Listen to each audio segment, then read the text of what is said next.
Y'all, catch this. The night Axel took 4 bullets to the chest, he made his killer a promise, one he'd keep, even if it meant crawling back from hell itself. Before we dive into this insane story, hit that subscribe button and drop a comment telling me where you're watching from right now. Trust me, you're going to want to see how this ends. The blood pooled warm beneath Axel's leather jacket, spreading across the cold warehouse floor like spilled oil. He could taste copper in his mouth, feel his lungs struggling to pull air through punctured tissue. Above him, Vincent stood with the smoking gun, silhouetted backlit by a single flickering bulb that swayed in the draft. "Should have stayed retired, old man," Vincent said, tucking the pistol into his waistband. "But you had to come back, had to stick your nose where it didn't belong." Axel's vision blurred, darkness creeping in from the edges. His fingers twitched against the concrete, seeking something, anything to hold on to. The pain was everywhere and nowhere, all at once, his body going numb, shutting down system by system. Vincent turned to leave, boots echoing off the metal walls. He paused at the door, glanced back one last time. "Tell Rico I said hello when you see him in hell." The door slammed. Silence filled the warehouse except for Axel's ragged breathing, each exhale weaker than the last. His eyes drifted to the photo tucked in his vest pocket, the one he always carried. Elena's case smiled back at him, frozen in time, forever 23, forever his daughter, forever gone because of the same people who just put 4 rounds in him. But here's the thing about bikers like Axel. They don't die easy. His hand found his phone, fingers slick with blood as he dialed. The ringing felt like it lasted forever. "Yeah?" The voice on the other end was gruff, cautious. "Doc," Axel whispered, tasting blood. "Pier 19. Hurry." The phone slipped from his grip, clattered to the floor. His eyes closed. Everything went black. 3 months earlier, Axel had been living quiet. After 20 years running with the Iron Wolves MC, he'd walked away, hung up his colors, sold his bike, took a job at a body shop fixing cars instead of breaking faces. He'd promised Elena before she died that he'd get out, find peace, stop drowning in the violence that had defined him since he was 16. The shop was on the east side, tucked between a laundromat and a payday loan place. Honest work, clean work, the kind that let him sleep at night without checking the locks 3 times or keeping a loaded .45 under his pillow. But peace is a luxury men like Axel can't afford for long. It started with Javier, one of the young prospects from the club, showing up at closing time one Tuesday. The kid looked wrong, eyes too wide, hands shaking as he gripped the chain-link fence outside the shop. "They took him," Javier said when Axel walked out. "They took Rico." Rico. The name hit Axel like a freight train. Ricardo Rico Morales had been his vice president, his right hand, his brother in every way that mattered. When Axel left, Rico had taken over the club, kept things running smooth, kept the peace with the other charters. Who took him? Axel kept his voice steady, but his pulse hammered in his ears. "Vincent's crew, the Scorpions." Javier's voice cracked. "They rolled up on him at the clubhouse, just snatched him in broad daylight, said it was payback for territory disputes." Axel's jaw clenched. Vincent Cruz ran the Scorpions like a dictator, ruthless, paranoid, willing to burn everything down to stay on top. The Cruz had maintained a fragile truce for years, but truces only last until someone decides they want more. Where did they take him? Nobody knows, but Axel, the kid's voice dropped to barely a whisper. "They're saying Vincent's gonna make an example, that he's gonna—" "I know what he's going to do," Axel cut him off. He'd seen Vincent's examples before, knew the man's appetite for cruelty, for showing dominance through pain. Axel looked at the shop behind him, at the normal life he'd built, the promise he'd made to Elena's memory. Then he looked at Javier, at the desperation in his eyes. Some promises you keep by breaking others. "Give me an hour," Axel said. "I need to make some calls." Getting back into that world was like slipping into old clothes that no longer fit right. Axel spent the next 2 weeks reaching out to old contacts, piecing together fragments of information, tracking Vincent's movements.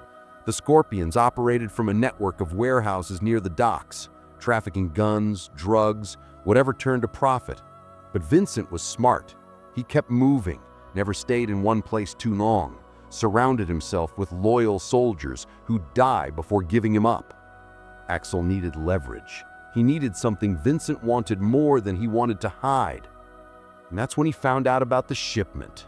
$3 million in cash coming in from a cartel connection out of Tijuana. Vincent was brokering the deal personally. Too big to trust to anyone else, too important to miss. The money was supposed to exchange hands at Pier 19, midnight, 2 days out. Axel made his play. He leaked information to the DEA through an old federal contact, tipped them about the shipment, but kept Vincent's location to himself. Then he sent word through the streets, subtle, careful, that someone had talked, that the deal was compromised. Vincent would have to show up personally to salvage it, to figure out who had betrayed him. And when he did, Axel would be waiting.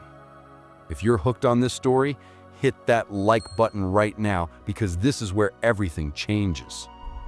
The night of the exchange, Axel arrived at Pier 19 2 hours early.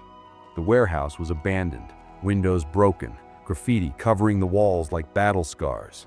He positioned himself in the shadows, a place where he could see the main floor but stay hidden. His gun felt heavy in his hand.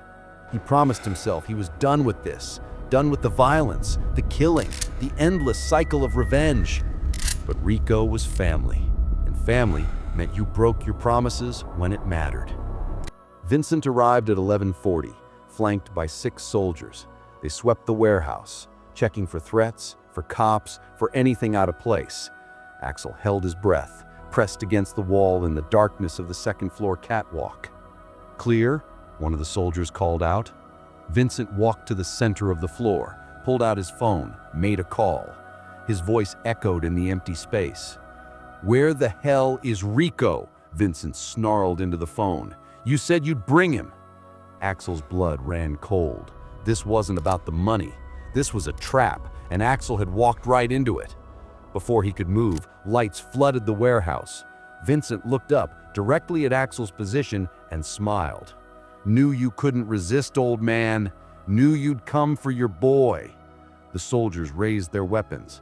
Axel had seconds to react. He fired 3 shots, dropped 2 soldiers, sent the others diving for cover. Then he ran, boots pounding on metal stairs as bullets tore through the air around him. He made it to the ground floor, rolled behind a stack of crates. His mind raced. He was outgunned, outmaneuvered, and Vincent had known he was coming the whole time. "Rico's already dead," Vincent yelled. "Put a bullet in him 3 days ago. This was never about saving you, Axel. This was about finishing what should have been done years ago." The words hit harder than any bullet. Rico, gone. Dead because Axel had left, because he'd tried to walk away, because he believed he could escape this life. Rage burned through him, hot and consuming. He stepped out from cover, firing as he moved. Took down another soldier, then another, but there were too many, and his clip was running dry. A bullet caught him in the shoulder, then the chest, then again, and again, and again. He collapsed, hitting the concrete hard, blood spreading beneath him.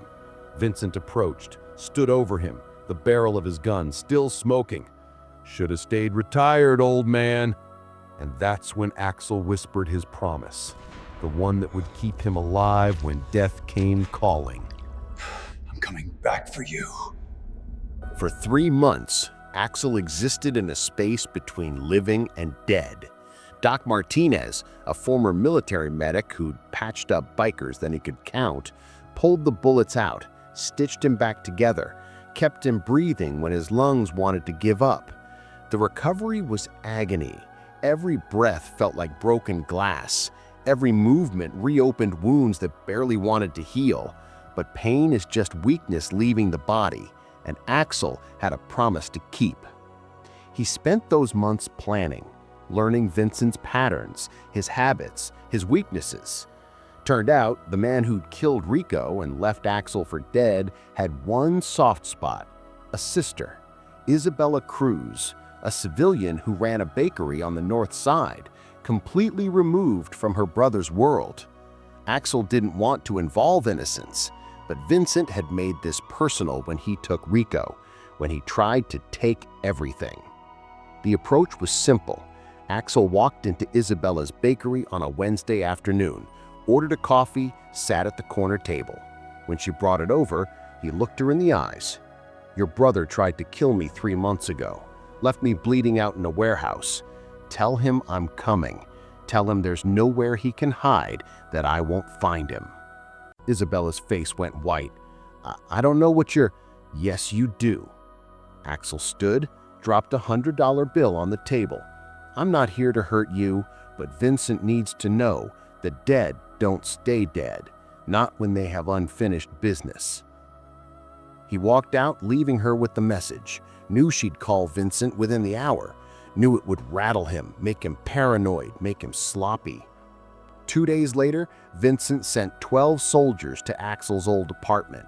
Found it empty. Then they tried the body shop. Also empty. Everywhere they looked, Axel was a ghost. There, but not there. Always one step ahead. The psychological warfare worked. Vincent started making mistakes, trusting the wrong people, seeing threats everywhere. And that's when Axel struck. The final confrontation happened at the same warehouse where it all began. Axel made sure Vincent knew he was coming, left breadcrumbs, let himself be seen, drew the man back to where the blood had first been spilled. This time, Axel came prepared. Body armor under his jacket, 2 guns, a knife strapped to his ankle, and something Vincent would never expect: backup. See, in the 3 months Axel had been recovering, he'd reached out to the Iron Wolves, told them what happened to Rico, what Vincent had done. Turns out, loyalty runs deeper than retirement. The club wanted blood just as much as Axel did. When Vincent arrived at the warehouse with his remaining soldiers, he found himself surrounded. Bikers poured out of the shadows, 20 strong, engines roaring, weapons drawn. Vincent's face went from confident to terrified in seconds. "You should have made sure I was dead." Axel stepped forward. His chest still ached where the bullets had torn through, but the pain felt distant now, almost irrelevant. Vincent drew his gun, but his hand shook. "This doesn't end with me. Kill me and the Scorpions will—" "The Scorpions are done." Axel's voice was ice. "We've been dismantling your operation piece by piece while you were too busy looking over your shoulder. Your crew's gone, Vincent. It's just you now." And here's the twist nobody saw coming, the part that makes this story unforgettable. Drop a comment if you're still watching, because you need to hear this. Axel didn't kill Vincent. He could have, should have, by every rule of the street. But standing there, looking at the man who took Rico, who put 4 bullets in him, who destroyed so much, Axel realized something. Killing Vincent would just continue the cycle, would honor the violence that had taken Elena, taken Rico, taken years of his life. Revenge felt empty when he was staring it in the face. "You're going to prison," Axel said. "We've got every transaction, every deal, every body you've buried documented. DEA's already building their case.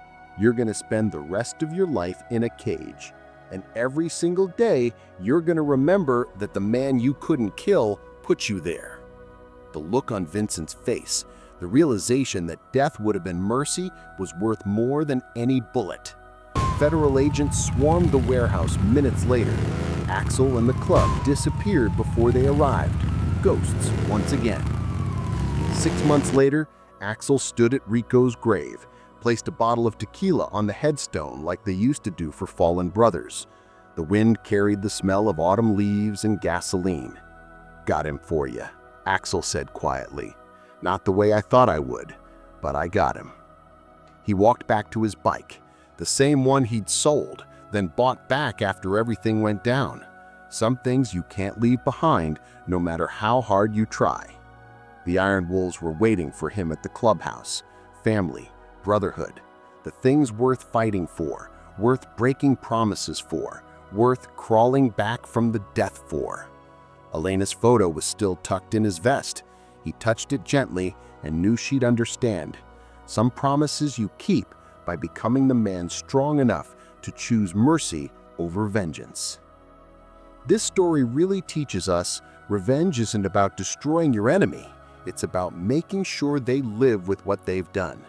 Axel survived 4 bullets not because he was lucky, but because he had something stronger than hate keeping him alive. Purpose, family, the knowledge that some fights aren't won with violence, but with the choice to be better than the person who hurt you. The real power isn't in the kill. It's in walking away when you have the shot and knowing you made the right choice. Hit that subscribe button if this story moved you, and drop a comment telling me what you would have done in Axel's position. Would you have pulled the trigger, or would you have chosen mercy? Let me know below.